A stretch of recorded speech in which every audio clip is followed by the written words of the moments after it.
ஹல்லேலூயா. நம்ம தேவ ஆலோசனைக்கு நேராக போடலாம். ஒரு வசனத்தை எடுத்து வாசி கேட்கலாம். லூக்கா 5ஆம் அதிகாரம் 4ஆம் வசனம். அவர் போதகம் பண்ணி முடித்த பின்பு சீமோனை நோக்கி, அதாவது இந்த சீமோன் யாருன்னா பேதுருவை தான் இங்க சீமோன்னு சொல்லியிருக்கு. இவர் யாருன்னா இந்த கல்லுல இருந்து தான் சபையை அவர் கட்டி எழுப்புறார். நீங்களும் நானும் மணவாட்டி ஸ்திரீயா இருக்கிற சபையா இருக்கிறோம். நம்ம கிட்ட தேவன் இன்னைக்கு சொல்ற விஷயம் என்னன்னா, தொடர்ந்து வாசிங்க சிஸ்டர். ஆழத்திலே தள்ளி கொண்டு போய் மீன் பிடிக்கும்படி உங்கள் வலைகளை போடுங்கள் என்றார். நம்ம கிட்ட தேவன் இன்னைக்கு சொல்ற முதல் விஷயம் என்னன்னா, ஆழத்துல தள்ளி கொண்டு போய் அப்படின்ட்டு.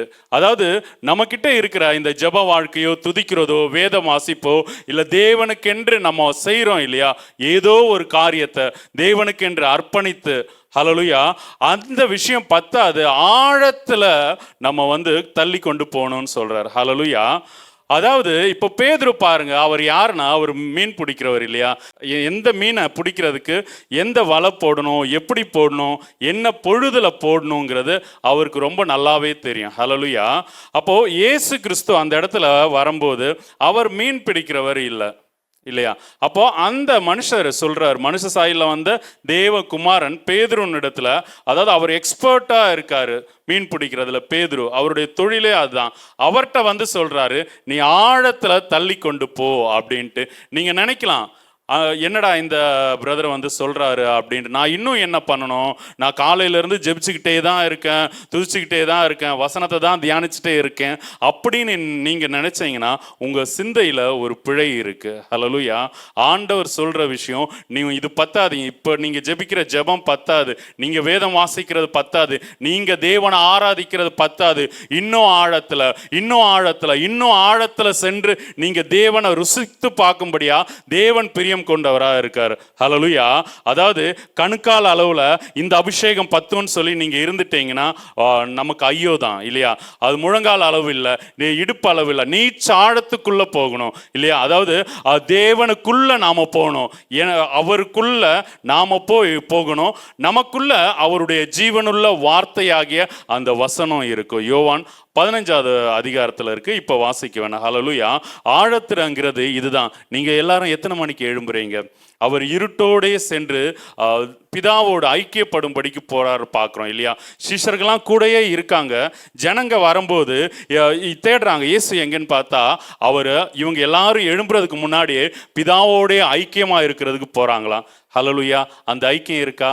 அதைத்தான் ஆழம்னு சொல்றாரு. எத்தனை மணிக்கு எழும்புறோம் இல்லையா. சரீர வேதனை இது எல்லாத்தையும் உங்க எல்லாரை விட நோய்வாய்ப்பட்டவன் தான் நான். டாக்டர் சொல்லியாச்சு, உனக்கு இருக்கிற நோய்க்கு மருந்து கிடையாது, அதுவும் இந்தியாவில் ட்ரீட்மெண்ட் கிடையாது, அமெரிக்காவில் தான் போகணும். அதுக்குண்டான ஒரே ட்ரீட்மெண்ட் இருக்கிற ஒவ்வொரு எலும்பையும் எடுத்து ஸ்டீல் வைக்கணும் அப்படின்ட்டு. என்னுடைய ஸ்பைனல் கார்டில் 9 அந்த இது என்ன ரவுண்டாக இருக்குமே இந்த முதுகெலும்பில், அது எப்போ ஒரு 9 வருஷம் முன்னாடியே டேமேஜ், 9 இல்லை 11 வருஷம் முன்னாடியே சொன்னாங்க, அது ஒவ்வொன்றும் மாற்றணும் தம்பி அப்படின்ட்டு. அதுக்கு பல கோடிகள் ஆகும் அப்படின்னு சொல்லியிருக்கேன். ஹல்லேலூயா. அதனால சொல்கிறேன், என்னாலையும் அதிகாலையில் எழும்ப முடியுதுன்னா உங்களுக்கு அதிக நிச்சயமாக எழும்ப முடியும். உங்கள் மாம்சம் சோர் உள்ளது தான், ஆனால் உங்களுக்குள்ள இருக்கிற அந்த ஆவி இருக்கு இல்லையா, தேவ ஆவியின் பலத்தில் நீங்கள் எழும்புங்க. கண்டிப்பாக ஆவியானவர் உங்களை பலப்படுத்துகிற.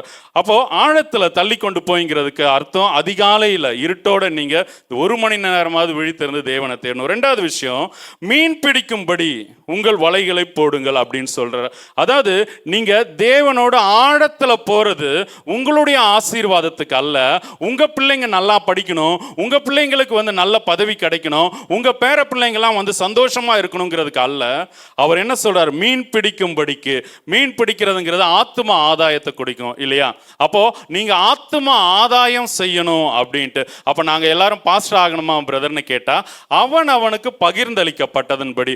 ஒரு சிலர் அவங்க காணிக்கை கொடுக்கறதுல இருப்பாங்க இல்லையா, அவனுக்கு உள்ளதை அதை அவங்க ஷேர் பண்ணி கொடுப்பாங்க. ஒரு சிலர் அவங்க எப்படி இருப்பாங்கன்னா, அவங்க போதிக்கிறவங்களா இருப்பாங்க. ஒரு சிலர்கள் மெய்ப்பர்களா ஜனங்களை அதை கேதர் பண்ணி ஆண்டவருடைய காரியத்தை எடுத்து சொல்றதுல இருப்பாங்க இல்லையா. ஹல்லேலூயா. அப்போ நீங்க இந்த ஆத்தும ஆதாயம் பண்றதுல இதுதான் உங்களுடைய இலக்கா இருக்கணும் இல்லையா?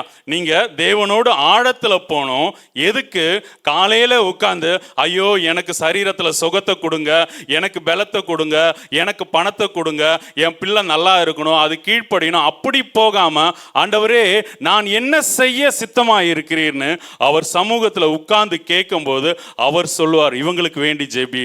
நமக்கு ஆல்ரெடி நீங்க எல்லாம் இந்த ஊழியத்துல இணைக்கப்பட்டிருக்கீங்க இல்லையா?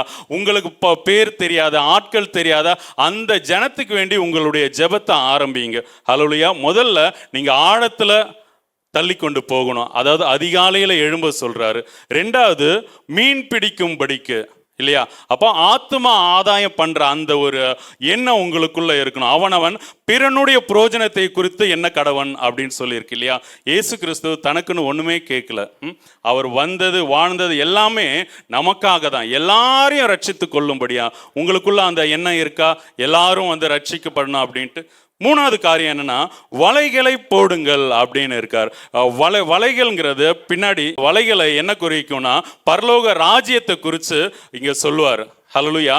சகல விதமான அந்த மீன்களை பிடிக்கும்படிக்கு அந்த வலைய பரலோக ராஜ்யத்துக்கு ஒப்பிட்டு இயேசு கிறிஸ்து ஒரு ஊமையை சொல்வார். ஹல்லேலூயா. இந்த வலை எதை குறிக்குதுன்னா நித்தியத்தை குறிச்சது, தேவனோடு அடுத்தவைகளை குறித்தது, தேவ நீதியை குறித்தது தான் இந்த வலைகள் அப்படின்னு இருக்கு. அப்போ நீங்க பேசும்போது பக்தி விருத்திக்கு ஏதுவானதை பேசுங்க. தேவ நீதி அல்லாததை எதுவுமே நீங்க பேசாதீங்க, நீங்க செய்யாதீங்க. நீங்க செய்யற ஒவ்வொரு விஷயமும் அது தேவனுக்கு பிரியமா இருக்குமா, அவருக்கு பிடிக்குமாங்கிறத உங்களை நீங்க ஸ்கேன் பண்ணி பார்த்தா மற்றவங்க உங்களை நியாயம் தீர்க்க மாட்டாங்க. தேவனுடைய நியாய தீர்ப்புல நீங்க இருக்க மாட்டீங்க. இரண்டாம் மரணத்துல நீங்க பங்கடைய மாட்டீங்க. ஹல்லேலூயா, ஹல்லேலூயா.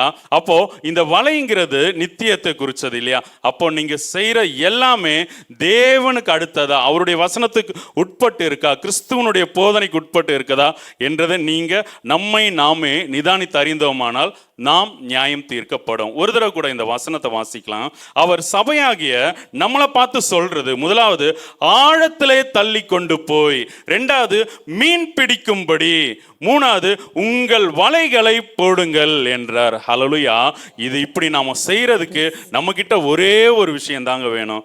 அப்புறம் இங்க சீமோன் பேதுரு சொல்றாரு, ஐயரே முழுவதும் பிரயாசப்பட்டோம் ராஜா, ஒன்னு கூட அகப்படல, ஆனாலும் உங்க வார்த்தையின்படி நான் கீழ்ப்படுகிறேன், நாங்க வலைகளை போடுறோம் அப்படின்ட்டு.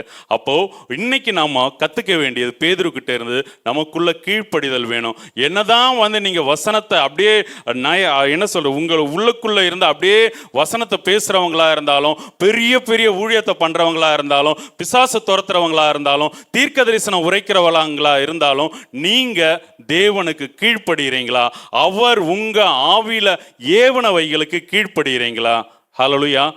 அதை நீங்க பாருங்க. கர்த்தர் தாமே உங்களை ஆசீர்வதிப்பாராக. ஆமென், ஆமென், ஆமென்.